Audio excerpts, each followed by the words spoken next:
There is a video that a lot of people have been sharing in my Discord. I kept getting notifications over and over and over to review this thing before it gets taken down. On September the 13th of this year, The Verge published a video on YouTube. This is a notoriously bad video, apparently. I haven't watched it yet. Apparently it was like a total fucking shit show. How we built $2,000 gaming PC. But I've been told it is extremely bad and it's full of things that you just shouldn't do when building a gaming PC. At first, I admit, I thought it was satire. So a few years ago, TC, or managing editor, Hi Stefan, you probably shouldn't have included your Twitter handle here because I imagine you're just gonna get absolutely flamed from the internet. You can build a gaming desktop for around $1,000. Which is true. Well, yeah, you can build a gaming desktop for around $1,000 or $350 or $250 or $200 or $175 or $150 or sometimes even $100. But yeah, sure, $1,000. I want to go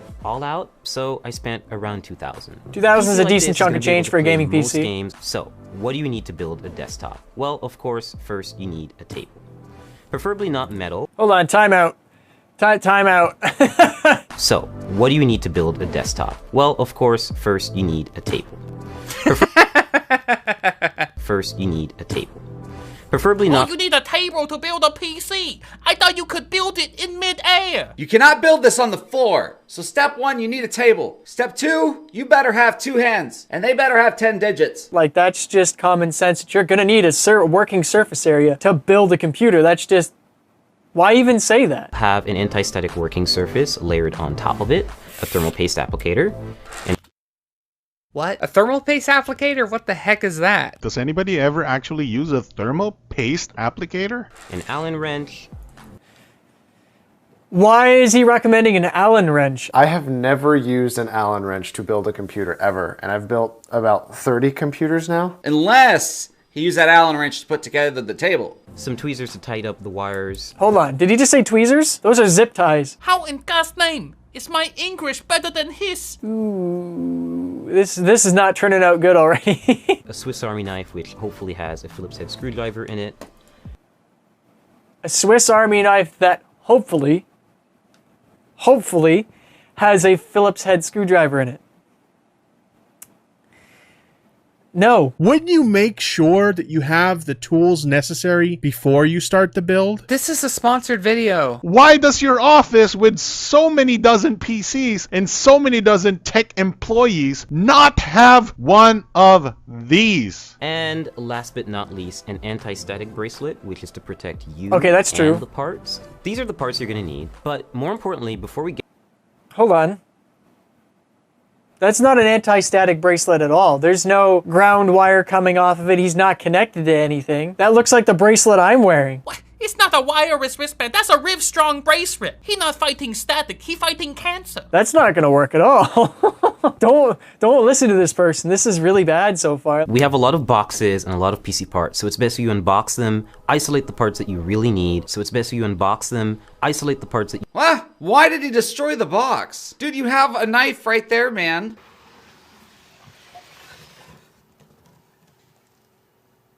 That wasn't so hard, was it? And screw in with confidence, but also don't screw in too hard, otherwise you— Screw in with confidence. I like his style. Oh, at least he put the posts in. He didn't tell— it's a tutorial. They didn't tell you to put the posts in, but luckily he already did it and you just have to figure it out on your own. I chose Asus's Z37 Asus?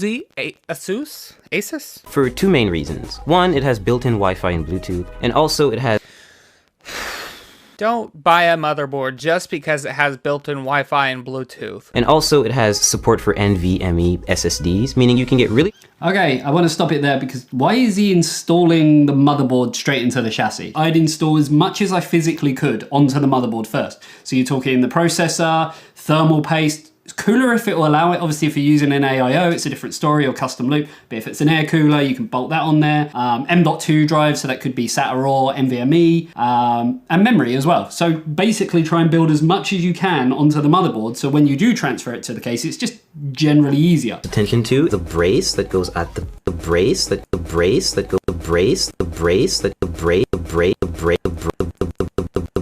brace that goes at the back of the Oh my. Did he seriously just call an I/O shield plate a brace? You always have to make sure that you really hammer it in because there's no screw. Do not hammer it in. Please do not hammer it. Why did he say hammer it in? Secondly, it's pretty fast RAM. It's 2,666 megahertz. That's not that fast for DDR4 memory. That is very, very slow. 2666 is not that fast. I can run at 3200 megahertz. That would be classified as really fast on DDR3, but for DDR4, not so much. Okay, I don't know why he's opening all 4 DIMM slots. He only has 2 sticks of RAM. He's putting this in wrong. Already. There's the little notch right there, and there is the hole. You could tell right now this is not lined up. He's already putting it in upside down. He's not going to be able to snap this in. And just lining that up with the logo. Oh, they cut away. So once you hear that... They cut away because he was putting it in wrong. So once you hear that solid clasp and you don't see... You mean click? It's not a clasp. Now he's in slot 4. Who edited this? I mean, I tell you, I'm definitely editing my video down so I don't sound stupid. Step 3, we're going to install... Hold on. What is that? Hold up. What is this right here? What do you guys see wrong? He installed the memory incorrect. Oh no, he installed the memory wrong. They side by side. They should be spaced out for that motherboard. I look at the manual. That's the wrong way. So rip dual channel support on his motherboard if he's going to run his RAM like that. That's only going to read 8 gigs. That's not going to read 16 because one of them's installed incorrectly. Speaking of the memory, I wish I could erase this one. But you can always upgrade this and swap it out, and it's only held down by 1 screw and the latch, so it's really simple. Okay, so he mentions it's only held down by a screw and a latch, but then looking at it, he hasn't actually put the standoff, and it looks like he's screwing the NVMe drive directly onto the motherboard. So generally you'd get these with your motherboard, which is a tiny little standoff and a little screw that just kind of brings up the M.2 drive so that it's in line. He's screwing it down onto the motherboard like, oh. Is this computer even gonna work? Now, which lane you choose depends entirely on what other parts you're going to put in the system. I'm just going to pick the top one. Absolutely wrong. He's absolutely wrong there. Obviously, you pick the top one because that one has the most bandwidth. I'm just going to pick the top one because the SSD is at the bottom and I don't want to cover it. I just think it looks nice. Make sure that you align it with these little insulating pads. So They're not insulating pads, they're anti-vibration pads. What are you insulating against? so the power supply doesn't short circuit and come into contact with the rest of the system. What? So Whoa! Hold the phone. That is so dumb. You are actually an idiot. I'm going. I've had enough. So we have a 120 volt outlet, and then we have our power supply. Oh no! 120 volts, I'm touching the case. There's 120 volts going through my body right now. But what happens if we take that nice little thing? Nothing. Because if we go into continuity, it's grounded. It's almost as if the people developing electrical standards knew what the heck they were doing. It's a good thing he has What Would Jesus Do bracelet on, or he'd be really screwed. So just take it in, slide it in nice and easy until What? you have a snug fit, and then shift it to What? the back and make sure it's right up against the front. What's wrong here? Oh my god, he's putting the fan towards the back of the case. He's gonna suffocate airflow on it. Oh no. If you want this PC to actually last and not burn itself the fuck up, This is potentially a fire hazard. You should never do that. Never, ever, block the fan. What the case is designed for is that the power supply should be facing outward, or the fan should be facing outward so it could pull air in. this guy's gonna be replacing the power supply in a few months and he's gonna be like, holy crap, why is this thing dead already? Always be sure to try to place Hold on. I could see through this. I can see the table through the fins of the radiator. He does not have fans on that. Why are there no fans on the radiator? So he's just gonna fry his CPU too. He also doesn't have the plastic cover on this. That has thermal paste on it. If that thing happens to tilt or anything else, he's just going to smear thermal paste everywhere. Possibly get it dirty. There's nothing special about this screwing in process. They're just really long screws because they go through the entire frame of the cooler, and they take forever. You know why they're really long screws? Is because you're supposed to put the fans on and then screw the fans on with those screws. That's why they're long. Because the fans are this thick and the screws go through the fans into the radiator to mount them to the radiator. He should use the small one. He going to drill holes into the heatsink of the radiator. And that fluid's gonna go everywhere. Okay, he's probably broken his all in one now. I doubt this PC is going to last very long. My family in China who made this product cringing so hard right now. Every power supply is going to come with a big bag of Velcro cables. Okay, every power supply is going to come with a big bag of cables. It's not every power supply, because not every power supply is modular. You have modular power supplies, semi-modular, and then just normal straight cables. So that's a bit of a misleading statement. Typically, you want to put the cables in the power supply first. Some cases, very difficult to put it in after the fact. Oh dear. Considering you've fucked up everything so far, I have no faith in you putting the CPU properly in its socket. Why the hell is the CPU not installed at this point? A Core i7 hexa-core CPU. Yeah, we've got one, and it's an 8th generation chip. Yeah, and we got one. Super exclusive. You can only buy it on every major retailer in the world. And it supports overclocking. So what I swear to God, you this better not little overclock installer it. does, we're just going to take this little plastic part out. We'll just toss that out of here. No, don't do that. And No, you need that. What the heck did he just do? And he goes like, Last Jedi level. Motherboard manufacturers actually require you to have that but plastic cover for the socket, the CPU socket. If you plan on RMAing that motherboard, if there's a problem with it and you plan on sending it back to the manufacturer to get fixed, they need that plastic cover. They will not accept an RMA process or request if you don't have that cover. So don't throw that away. Always keep that. And also, you do not just pull it out of the socket. It pops out after you put your CPU in, which you would know if you would have already put your CPU in before all of this garbage that you did on your case. And we're going to use the CPU applicator. This is a special Is little that? part that I've not never everyone seen may that. get, but this motherboard I have never seen that in my life. What the fuck is a CPU applicator? I have never seen a bracket for the CPU to be held on so you can install it properly. It's called a CPU installation tool. It makes it really You don't need useful. that. So what having this little installer does for you is it's basically a brace that you can apply. Yeah, you don't right need to the that. CPU. And this will make it easier for us to apply it to you don't the motherboard need that. and make sure that everything lines up, and we're going to clasp down on it and we'll be good. The holder's right here. You took the And tool we'll off clasp and you down threw on it to the and we'll be side. good. Why did he spend all that time talking to us about that CPU holder thingy if he didn't even use it? He knows he didn't need it. Now we can't delete everything he said because the editor is someone else other than him. So we're about to apply thermal paste to the CPU. Why are we about to apply thermal paste to the CPU? I'm looking in the AIO, like typically AIOs come with like a small amount of thermal paste already pre-applied. Every CPU cooler actually comes with a bit of thermal paste already neatly applied, and Not every CPU cooler. it's good, essentially PC building practice to have a little bit extra and layer it on top of the CPU. No! What he do? It's a CPU. You're not icing a cake.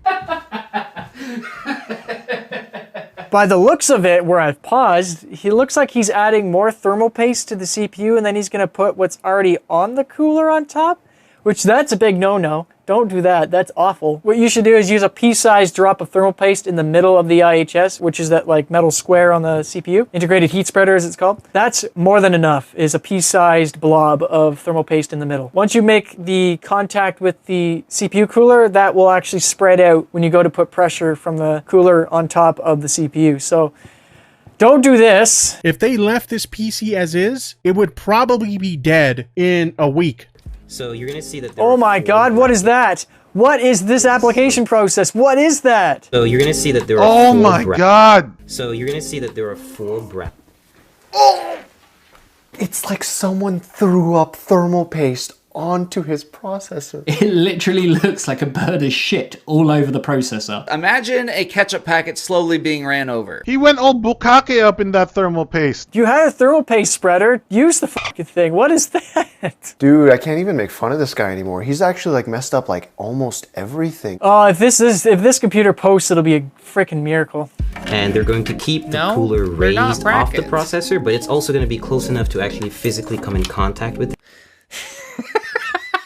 They're going to keep the cooler off the processor, but it's going to be close enough to make physical contact. Take thumb screws like this and just screw them on. Woo! Ooh, The Verge. I dislike your editing style so much. He said do it like this, and it's a wide shot. I can't even see what he's doing. So now that our internals are done, we're gonna put all the panels back on, which is the top glass, side glass, front glass, and of course the back panel where all of Oh, this thank fun God stuff it's is. done. So we fully built the What is this? What is all of this?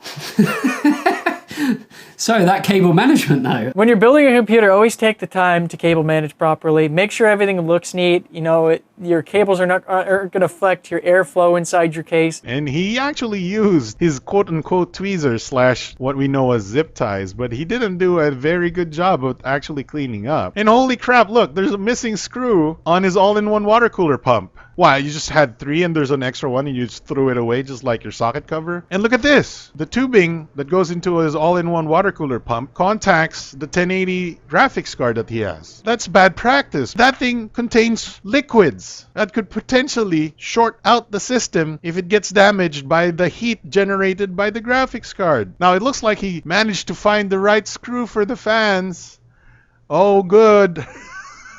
That's just awful. and we got to the post screen. No way. And we got to the post screen. They got So to the what's post next? screen. Holy shit, it's a miracle. I'm honestly Running at surprised he got it to maximum post at all. settings. That's Well, you amazing. need a That's the USB biggest flash. surprise of all. He got to the post screen. Ladies and gentlemen, round of applause. And we got to the post screen. You know what he totally skipped too? He totally forgot to mention how to plug in the power switch, reset switch, front USBs, front headphone jack, and microphone jack. Totally skipped over the front panel I/O. I really want him to open up Computer Manager and see if it's pulling and if it's reading all 16 gigs because he still never fixed the memory. And it's running pretty smoothly. I'm averaging 70 and 80 FPS. You're averaging 70 and 80 FPS because you're in a plane flying around. The game really only needs to detail render your plane. Everything else is like half rendered because you're going so fast. So that's how they hide it with motion blur and all that stuff. So right now I'm playing League of Legends. It's one of my A favorite bad games. I'm actually benchmark playing against game. a- The minimum requirement for League of Legends is literally a single core processor. League of Legends could run on the shittiest of laptops. It was designed that way. I'm averaging 120 FPS, and that's only because I've actually locked the game to that frame rate because He's locked the game at 120 FPS. Why? Aren't we supposed to be benchmarking something? Why even bother? The reason you have it capped at 120 frames per second is because you probably are not using a monitor that is 144 hertz. So anytime you get super high frame rates, you're probably experiencing ghosting and Yasuo showing up all over the place because your panel can't keep up with your system. and of course now we also have a computer to test and benchmark games here at the Verge. No. You did not get the right to benchmark games or test PC components if you build PCs like that, bro. You put your PSU the wrong way. You oversaturated in thermal paste. You mixed 2 thermal pastes together. You made a rat's nest for cable management. You even missed 1 screw on your all-in-one water cooler. Your radiator hoses contact the 1080 graphics card. Ain't nobody gonna respect your benchmarks after this, bro. 2.1 million subscribers ain't got a freaking screwdriver. Doesn't know what the heck tweezers are versus a zip tie. Doesn't know how to mount an all-in-one water cooler. Doesn't know how to put a power supply into their case. Thinks a power supply can short circuit by contacting the metal case. All right, so long story short, this video sucks. Presented by Capital One. Capital One, you got the raw end of the deal. Oh, you gotta get your logo scraped off this thing. Holy moly. I don't know why you guys sponsored this video because it's terrible. It's full of misinformation. This is easily the worst PC build I have ever seen. A lot of people are gonna screw their computer up. Very scary. Someone who built a PC for the first time might think this is a good video to follow and their PC explode. They don't know the video bad because they disable the like and dislike and the comment. So much censorship. Feel like I'm back in China. So all you have to do is take the brick and make sure that you align it with these little insulating pads so that the power supply doesn't short circuit and come into contact with the rest of the system. Doesn't short circuit and come into contact with the rest of the system. Doesn't short circuit and come into contact with the rest of the system. We have a big team of tech reporters with a deep understanding of tech and how it affects the world we live in.